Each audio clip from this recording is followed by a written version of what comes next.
नोटबंदीनंतर सध्या कोल्हापुरामध्ये काय परिस्थिती आहे, आजच्या 42व्या दिवशी त्याचा आढावा घेतलाय आमचे प्रतिनिधी रणजित माजगावकर यांनी।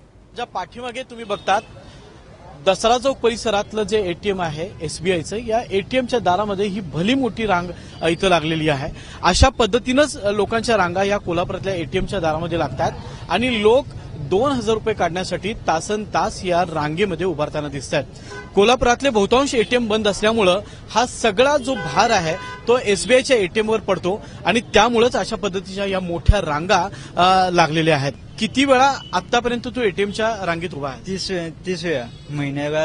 आता 42 दिवस झाले, 30 वेळा मी एटीएम मध्ये उभाच आहे। 25 ते 30 वेळा मी उभारलेलो आहे रांगेत आणि 2000च्या वर लिमिट नाहीच। आता ज्या ज्या एटीएमला जाईल तिकडे पैसा आहे नाही, ते एटीएम बंदच असते। जनतेचे किती हाल आहेत सांगा। 2000 तुम्ही लिमिट केला, 4000 तर करायला पाहिजे। किती वेळा रांगेमध्ये तू उभा आहेस? मी कमी कमी 4-5 वेळा तर उभारलोय। आणि आता किती तास होता? आता कमी 2.5 तास झालं उभारलोय। किती रुपयासाठी आहे? 2000 रुपये। कोल्हापुरामध्ये बहुतांश एटीएमवर 500च्या नोटा उपलब्ध नाही आहेत। 2000 रुपये मिळतात, तेही एक नोट ते सुट्ट करण्यामध्ये त्यांचा पूर्ण दिवस जातो।